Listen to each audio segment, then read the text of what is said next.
بسم اللہ الرحمن الرحیم الحمد للہ رب العالمین والصلاة والسلام علی سید الانبیاء والمرسلین وعلی آلہ واصحابہ اجمعین اما بعد اعوذ باللہ من الشیطان الرجیم بسم اللہ الرحمن الرحیم ان الصفا والمروة من شعائر اللہ فمن حج البیت او اعتمر فلا جناح علیہ ان یطوف بہما ومن تطوع خیرا فإن اللہ شاکر علیم آمنت باللہ صدق اللہ العظیم۔ ناظرین، پروگرام ازالہ شبہات میں آج کل بدعت کے ٹاپک پر میں گفتگو کر رہا ہوں۔ اللہ تعالیٰ اپنے حبیب علیہ الصلاۃ والسلام کے صدقے سے اس ٹاپک کو پایہ تکمیل تک پہنچائے، اور اللہ تعالیٰ میری زبان میں اثر پیدا فرما دے کہ یہ بات لوگوں کے دل و دماغ تک اتر جائے، اور بدعت کے معاملے میں جو ایک شور شرابہ ہے، اللہ تعالیٰ ان لوگوں کے دلوں میں یہ بات ڈال دے کہ وہ شور شرابے کو ختم کریں اور اللہ اور اس کے رسول کے احکام کے مطابق اور اہل اللہ کے احکام کے مطابق، ان کی تعریفوں کے مطابق اس مسئلے کو اللہ سمجھنے کی توفیق عطا فرمائے۔ گزشتہ پروگرام میں نے آقا دو جہاں صلی اللہ علیہ وسلم کے ظاہری زمانہ حیات کے اندر صحابہ کرام رضوان اللہ تعالی علیہم اجمعین کے چند اعمال کی نشاندہی کی آپ کے سامنے کہ انہوں نے نبی کریم صلی اللہ علیہ وسلم کے زمانے میں نئے کاموں کو ایجاد کیا،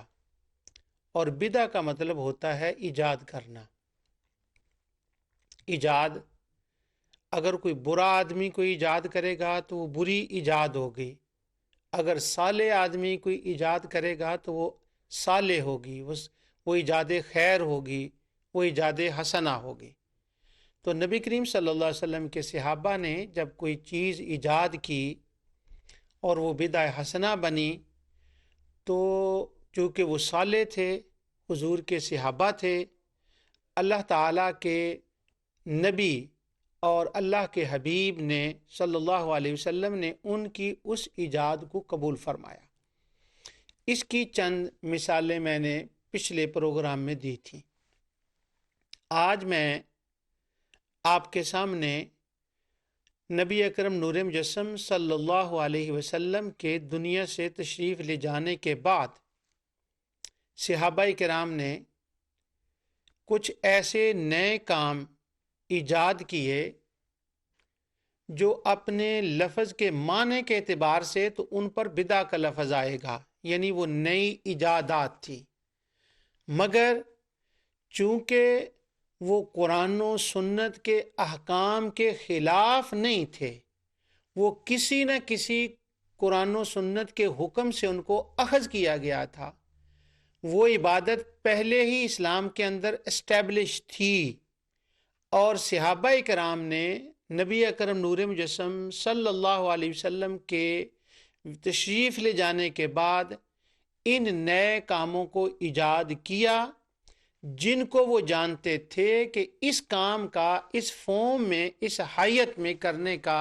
نہ اللہ تعالیٰ نے حکم دیا ہے، نہ رسول اللہ صلی اللہ علیہ وسلم نے حکم دیا ہے، اور دین بھی مکمل ہے، اللہ کے نبی بھی آخری نبی ہیں، یہ ساری باتیں ان کو پتہ تھیں، پر اس کے باوجود انہوں نے نئے کام کیے۔ اب وہ کیوں کیے؟ کیونکہ وہ اس فلسفے کو جانتے تھے کہ کسی کام کے نئے ہونے کی وجہ سے وہ برا نہیں ہوتا، بلکہ دیکھا یہ جاتا ہے کہ یہ اسلام کے اصولوں کی مخالفت میں ہے یا احکام و قرآن و سنت سے اس کو تائید ملتی ہے۔ آج میں آپ کے سامنے چند واقعات، آج نہیں اگلے پروگراموں میں بھی چند پروگرام میں آپ کے سامنے اس طرح سے انشاءاللہ العزیز پیش کروں گا۔ لیکن اس سے پہلے کہ میں وہ واقعات شروع کروں جو صحابہ کرام نے کیے، ایک بات کی میں وضاحت یہاں کر دوں۔ انشاءاللہ جس بات کی میں وضاحت کرنے لگا ہوں، آگے چل کر میں نے اس کے اوپر پورا ایک پروگرام بھی کرنا ہے، اور وہ دلائل بھی لاؤں گا انشاءاللہ جو اس مسئلے کے بارے میں ہیں۔ وہ یہ ہے کہ چونکہ میں نے صحابہ کرام کے واقعات بیان کرنے ہیں، تو ممکن ہے کہ کسی بندے کے ذہن میں یہ سوال آ جائے کہ صحابہ کرام تو انٹائٹل تھے کہ وہ نیا کام اسلام میں شروع کر سکتے تھے۔ کیوں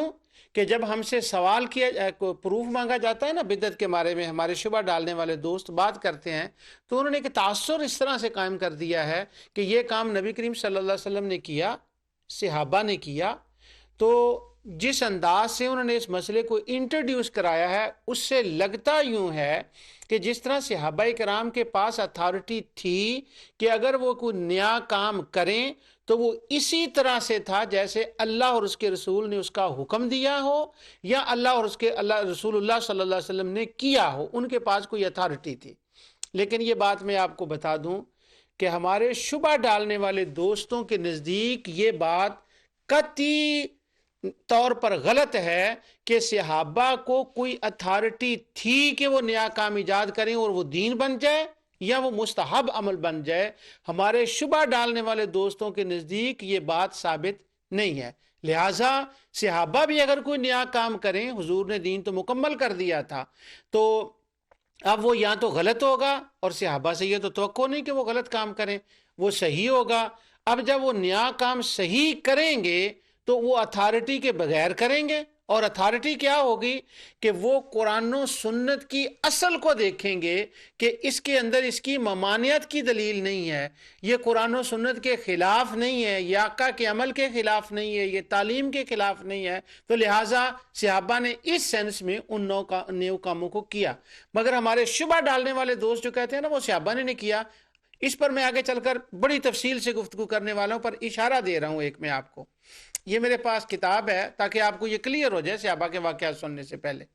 اس کتاب کا نام ہے راہ سنت، اور یہ لکھی ہوئی ہے مولانا سرفراز خان صفدر صاحب کی۔ اصل میں یہ کتاب دو کتابوں کے جواب میں لکھی گئی تھی جب یہ کتاب لکھی گئی تھی۔ ایک حضرت مولانا عبد السمیع رام پوری رحمۃ اللہ تعالی علیہ انوار ساتیہ کے اندر انہوں نے مسئلہ بدعت کے اندر زبردست بحث کی ہے، اور جہاں جہاں میں ان کی کتاب سے کچھ چیزیں لوں گا وہ آپ کے سامنے میں ان کا نام لوں گا کہ یہ بات مولانا عبد السمیع رحمۃ اللہ علیہ نے لکھی ہے۔ اور مولانا عبد السمیع رام پوری رحمۃ اللہ علیہ کے بعد امام اہل سنت امام احمد رضا خان بریلی محدث بریلی علیہ الرحمہ نے اس پر جو کام کیا، اور پھر اس کا آسان زبان میں سب کا خلاصہ کیا مفتی حکیم الامت حضرت علامہ مولانا مفتی احمد یار خان نعیمی رحمۃ اللہ تعالی نے جال حق میں۔ تو یہ کتاب جو راہ سنت سرفراز خان صفدر صاحب نے لکھی، اصل میں یہ کتاب کے اندر ان تینوں علماء کے عبد السمیع رامپوری، اعلی حضرت فاضل بریلی علیہ الرحمہ اور مفتی احمد یار خان نعیمی صاحب کا ان باتوں کا انہوں نے جواب دینے کی کوشش کی ہے۔ اب وہ جواب بنتا ہے کہ نہیں یہ تو میں آگے چل کر بتاؤں گا، لیکن اب میں اس کتاب سے آپ کو بتا رہا ہوں کہ صحابہ کے عمل کا جو ہمارے شبہ ڈالنے والے بھی دوست ہیں ان کی میں خاص کر کے بات کر رہا ہوں، ان کے نزدیک صحابہ کے کام کی حیثیت کیا ہے، کیا ان کی کوئی اتھارٹی ہے۔ یہ سرفراز خان صفدر صاحب اپنی راہ سنت میں لکھتے ہیں، صفحہ نمبر 32، یہ کی والیوم کی کتاب ہے اور بالکل ابتدا میں یہ بات ہے۔ وہ کہتے ہیں کہ خلفائے راشدین یا صحابہ کرام اگر کوئی کام کریں تو اس کی حیثیت کیا ہے۔ وہ کہتے ہیں قواعد شریعہ سے معلوم ہوا ہے، یہ وہ نقل کر رہے ہیں محمد بن اسماعیل الیمنی الصنعانی کی کتاب سبل السلام سے۔ آگے چل کر میں وہ سبل السلام کے حوالے دوں گا، لیکن آج میں ان کی کتاب سے پڑھ رہا ہوں۔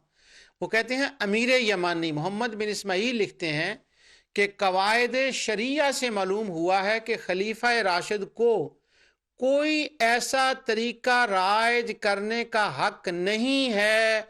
جس پر آن حضرت صلی اللہ علیہ وسلم عامل نہ تھے۔ میں دوبارہ پڑھ دیتا ہوں۔ قواعد شریعہ سے معلوم ہوا ہے کہ خلیفہ راشد کو کوئی ایسا طریقہ رائج کرنے کا حق نہیں ہے جس پر آن حضرت صلی اللہ علیہ وسلم عامل نہ تھے۔ پھر حضرت عمر خود خلیفہ راشد ہیں اور رمضان کی راتوں میں لوگوں کے ساتھ مل کر نماز تراویح پڑھنے کو سنت نہیں بلکہ بدعت کہتے ہیں۔ تو اس کا معنی یہ نکلا کہ صحابہ کے پاس یہ اتھارٹی نہیں تھی کہ وہ کوئی نیا کام کریں تو وہ سنت اور مستحب ہوگا، بلکہ وہ بھی بدعت کے زمرے میں آئے گا، جس طرح امیر المومنین سیدنا عمر فاروق رضی اللہ تعالیٰ عنہ نے تراویح کی ہر روز جماعت کو نعمت البدع فرمایا کہ یہ اچھی بدعت ہے۔ اس کے بعد دوسرے صفحہ پر 35 پر یہ لکھتے ہیں کہ وہی سبل السلام کے حوالے سے کہتے ہیں کہ علامہ برمادی کہتے ہیں کہ جب خلفائے اربع کسی قول پر اتفاق کر لیں تو وہ حجت ہوگا، نہ کہ انفرادی قول۔ حالانکہ تحقیق یہ ہے کہ اقتداء تقلید نہیں بلکہ اقتداء اور ہے اور تقلید اور ہے۔ ان کے کہنے کا مقصد یہ ہے کہ اگر تو خلفائے راشدین اور صحابہ کسی معاملے پر اجماع کر لیں تو پھر تو کہہ سکتے ہیں کہ اس کے اندر ان کا اجماع دلیل بنے گا، لیکن انفرادی طور پر اگر کوئی صحابی یا خلفائے راشدین میں سے کوئی بندہ ایسا کام کرے اور وہ نیا کام ہو تو وہ سنت اور مستحب نہیں ہوگا، کیونکہ ان کے پاس اتھارٹی نہیں ہے۔ یہ میں نے آپ کو اس لیے بتایا ہے تاکہ میں نے آگے صحابہ کے واقعات بیان کرنے ہیں تو کسی کے ذہن میں یہ نہ ہے کہ وہ تو صحابہ تھے، وہ کر سکتے تھے، تاکہ اس بات کو میں کلیئر کر دوں۔ اب میں دوسری کتاب یہ کر رہا ہوں آپ کے سامنے۔ اس کتاب کا نام ہے قاعدہ جلیلہ اور اس کے مصنف ہیں علامہ حافظ ابن تیمیہ، اور اس کا ترجمہ کیا ہے لاہور سے انصاری صاحب نے، اور اس کا اردو ترجمے کا میں کچھ پڑھ رہا ہوں۔ یہ بحث فتاوی ابن تیمیہ کے اندر بھی پوری طرح یہ آئی ہے، وہ میں جب اس پر گفتگو کروں گا نا آگے چل کر کے صحابہ کیا عمل، اقوال، افعال ہمارے دوستوں کے نزدیک حجت ہیں کہ نہیں، اگر ہم صحابی کا قول فعل دکھا دیں تو کیا اس سے ان کے وہ مطمئن ہو جائیں گے اس سے کہ نہیں، اس پر میں پورا پروگرام کروں گا انشاءاللہ۔ تو لیکن اس کا بھی میں حوالہ دوں گا قاعدہ جلیلہ کے، لیکن ابھی قاعدہ جلیلہ کا تبرکاً یہ سن لیں ذرا کہ جو لوگ دن رات کہتے ہیں نا صحابہ سے دکھائیں، صحابہ سے دکھائیں، صحابہ سے دکھائیں، وہ ان کا اگر صحابہ سے دکھا دیں تو کیا وہ مان لیں گے؟ صرف میں یہ آپ کو بات بتانا چاہتا ہوں۔ یہ لکھتے ہیں کہ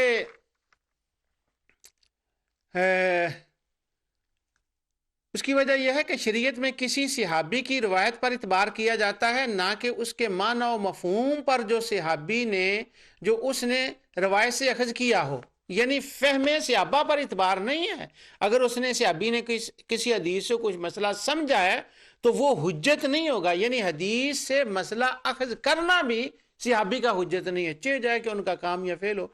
جبکہ روایت کے الفاظ اس مفہوم پر دلالت نہ کرتے ہوں۔ سبحان اللہ،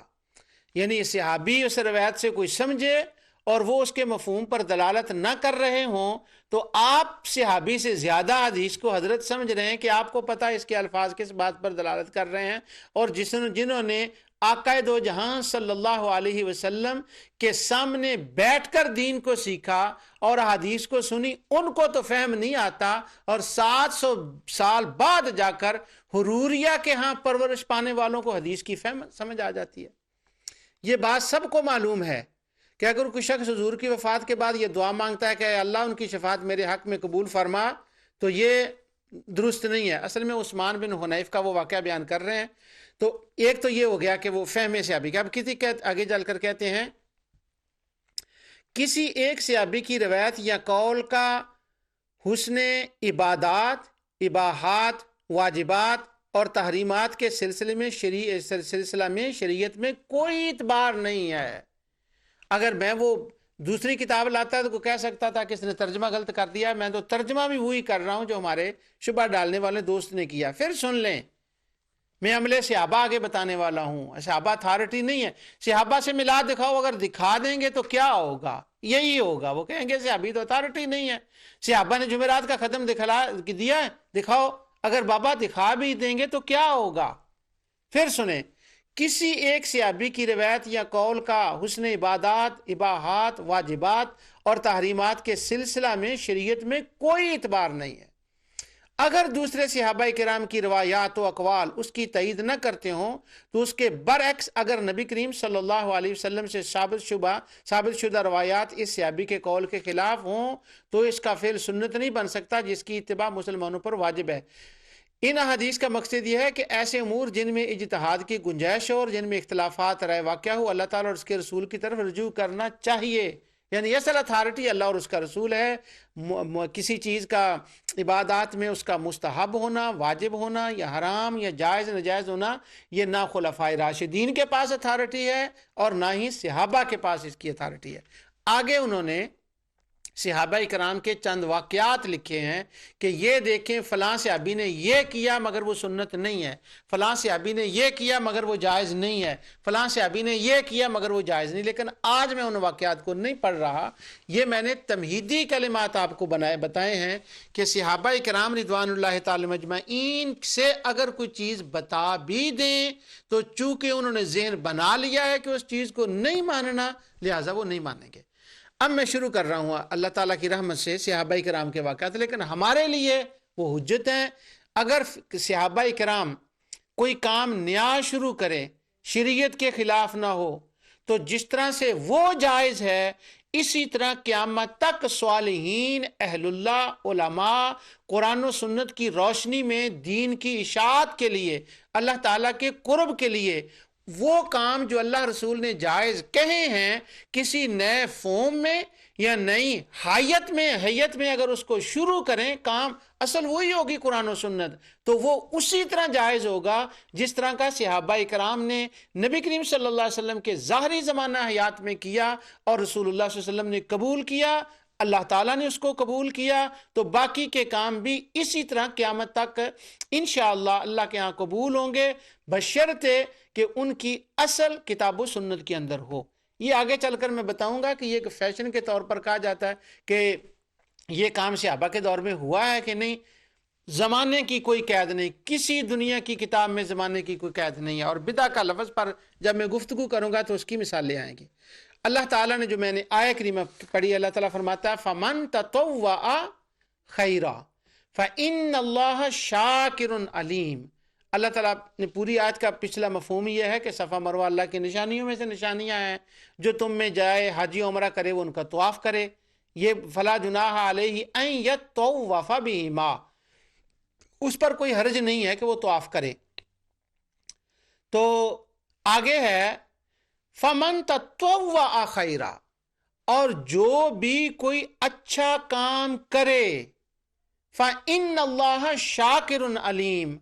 اللہ تعالیٰ اس کا قدردان ہوگا جو بھی اچھا خیر کا کام کرے۔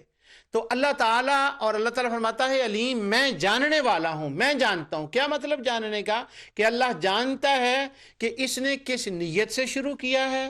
اللہ جانتا ہے کہ اس نے پہلے قرآن و سنت میں اس کی دلیل دیکھی ہے، اللہ جانتا ہے کہ اس میں اسلام کی اشاعت مقصود ہے، اللہ جانتا ہے کہ اس کام سے اسلام کا فائدہ کیا ہے، اللہ جانتا ہے کہ اس بندے نے اس کی رضا کے لیے کوئی کام شروع کیا ہے۔ تو اللہ تعالیٰ فرماتا ہے ایسے کام کرنے والوں کا تو میں قدردان ہوں۔ جب اللہ اس کی اجازت دے رہا ہے بلکہ حکم فرما رہا ہے کہ فمن تطوع خیرا فإن اللہ شاکر علیم، کرو، اور اللہ تعالیٰ تو اس کا قدردان ہے، علیم ہے، جاننے والا ہے۔ چونکہ یہ آیت موجود تھی، آقا کا اسوہ حسنہ موجود تھا کہ حضور کے صحابہ نے جب وہ کام کیے تو حضور نے قبول کیے، اس لیے صحابہ کرام نے، تابعین نے، تبع تابعین نے، محدثین نے، اولیاء کرام نے ایسے نئے کام کیے جن کی اصل اسلام کے اندر موجود تھی، ان کی ممانعت نہ تھی، بلکہ کسی نہ کسی اسلام کے حکم سے ان کو اخذ کیا گیا۔ اصل کے اعتبار سے وہ موجود تھے مگر حیت کے اعتبار سے وہ موجود نہ تھے، حیت کے اعتبار سے انہوں نے ان کا نیا شروع کیا۔ اب میں، اور تھے وہ قرب الہی کی نیت سے، کیونکہ ہمارے دو شبہ ڈالنے والے کہتے ہیں قرب الہی کی نیت سے جو بات ہوگی بس وہ وہی ہوگی جو رسول اللہ صلی اللہ علیہ وسلم اللہ تعالیٰ نے کہی ہوگی، یا رسول اللہ صلی اللہ علیہ وسلم نے، ہاں یہ بات ٹھیک ہے، مگر حیت کے اعتبار سے کسی بات کو شروع کرنا وہ جائز ہے۔ اب میں اس کی مثالیں دے رہا ہوں۔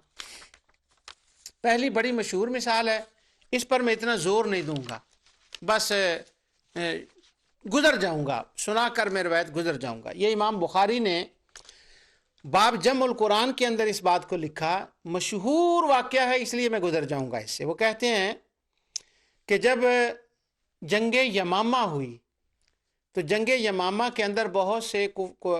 جو قراء اور حفاظ تھے وہ شہید ہو گئے، تو حضرت عمر فاروق رضی اللہ تعالی عنہ آئے سیدنا ابو بکر صدیق رضی اللہ تعالیٰ عنہ کے پاس۔ انہوں نے آ کر کہا کہ وَإِنِّي أَخْشَىٰ إِنِ اسْتَحَرَّ الْقَتْلُ بِالْقُرَّاءِ بِالْمَوَاطِنِ فَيَذْهَبُ كَثِيرًا مِّنَ الْقُرْآنِ وَإِنِّي أَرَىٰ أَن تَأْمُرَ بِجَمْعِ الْقُرْآنِ۔ حضرت عمر کہتے ہیں کہ جنگ یمامہ میں بہت سے حفاظ اور قراء شہید ہو گئے، تو سرکاری طور پر، یہ لفظ سرکاری طور پر یہاں نہیں ہے، یہ میں کسی وجہ سے کہہ رہا ہوں،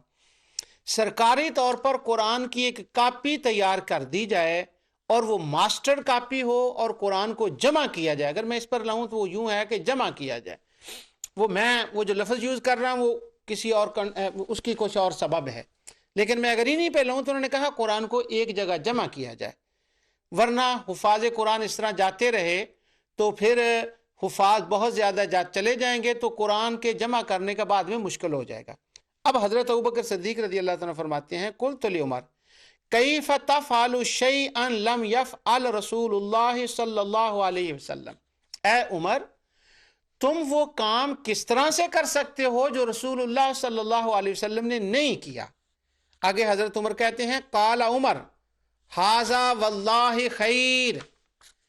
اے ابو بکر یہ بات صحیح ہے کہ نبی کریم صلی اللہ علیہ وسلم نے قرآن جمع نہیں کیا اس طرح سے وہ ماسٹر کاپی بنانے کا،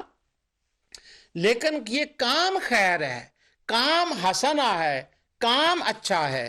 جب یہ گفتگو ہوئی، یہ روایت آپ کو مشہور ہے، آپ جانتے ہیں، آگے وہ الفاظ آتے ہیں، میرا وہ ساری روایت پڑھنا مقصود نہیں ہے۔ حضرت ابو بکر صدیق رضی اللہ تعالیٰ عنہ فرماتے ہیں کہ اللہ تعالیٰ نے شرح اللہ صدری لذالک ورأیت فی ذالک الذی رآہ عمر، اللہ تعالیٰ نے میرا سینہ بھی کھول دیا اور میں نے حضرت عمر کے ساتھ اس بات پر اتفاق کر لیا کہ کام ہے نیا، اپنی شکل کے اعتبار سے ہے بدعہ، بدعہ کا لفظ بخاری میں نہیں ہے اس وقت، کام نیا ہے مگر ہے خیر، تو اللہ نے میرا سینہ بھی کھول دیا، میں نے کہا بالکل ٹھیک ہے۔ وہ کہتے ہیں میں نے حضرت زید کو بلایا اور ان سے کہا کہ تم یہ ڈیوٹی لو اور قرآن کریم کو لکھنا شروع کر دو، اور لکھنے کے بعد اس کی ایک ماسٹر کاپی تیار ہو جائے اور اس سے آگے کاپیاں کی جائیں، تو اس طرح سے سرکاری طور پر یہ کام ہو۔ یہ سرکاری جو میں کہہ رہا ہوں اس کا سبب ہے کہ وہ بعد میں بتاتا ہوں آپ کو، کیونکہ وہ بخاری کی روایت کے اندر وہ سرکاری والی بات نہیں، وہ اتنی ہے کہ قرآن کو جمع کر دیں بس۔ حضرت زید کو جب بلایا گیا تو ان سے کہا گیا، تو اب زید کا سنیں وہ کیا کہتے ہیں، وہ کہتے ہیں قلت کیف تفعلون شیئا لم یفعلہ رسول اللہ صلی اللہ علیہ وسلم، زید کہتے ہیں ابو بکر امیر المومنین بھلا وہ کام کیسے آپ لوگ کر سکتے ہیں جس کام کو رسول اللہ صلی اللہ علیہ وسلم نے نہیں کیا؟ اب حضرت ابو بکر صدیق جن کا سینہ اللہ نے کھول دیا تھا وہ فرماتے ہیں قال ہوا واللہ خیر، کہ ہاں بات تو تمہاری صحیح ہے لیکن اتنی بات سمجھ لو کہ کام نیا ہے پر ہے حسنہ، ہے خیر۔ اب حضرت ابو بکر صدیق رضی اللہ تعالیٰ عنہ نے یہ نہیں فرمایا کہ اس کا کتاب میں قرآن میں ریفرنس نہیں ہے، حوالہ کہاں ہے، دین تو مکمل ہو گیا ہے، حضور نے تو نہیں فرمایا، یہ نہیں انہوں نے کہا، انہوں نے دیکھا کام اچھا ہے تو کر لیں۔ اس بخاری کی روایت سے یہ پتہ چلا کہ اگر کام خیر ہو، کام اچھا ہو، کرنے والے صالحین ہوں، تو وہ کام قرآن و سنت کے خلاف نہ ہو تو زمانے کی قید کا محتاج نہیں ہے، وہ جب کبھی بھی کیا جائے تو اس کا کرنا جائز ہے، جس طرح جمع قرآن نبی کریم صلی اللہ علیہ وسلم کے بعد کیا گیا، اور اس کی بیس، اس کی دلیل، اس کا ایویڈنس جو ہے وہ یہ رکھا گیا کہ واللہ قال ھذا واللہ خیر، کہ یہ کام ٹھیک ہے۔ لہٰذا شیخین کا، حضرت ابوبکر صدیق اور عمر فاروق اور سیدنا حضرت زید کا، اب 3 بندے صحابی اس پر متفق ہو جاتے ہیں کہ یہ کام ٹھیک ہے، بعد میں باقی صحابہ بھی ہو گئے۔ اب میں نے کہا تھا نا، میں نے اس سے گزر جانا، میں نے اس پر زیادہ بات نہیں کرنی، ورنہ الحمدللہ اس پر اوپر بہت باتیں ہیں کرنے کی، وہ اکثر آپ سنتے رہتے ہیں، اس لیے میں وہ بات نہیں کرتا جس کا زیادہ جس کو شہرت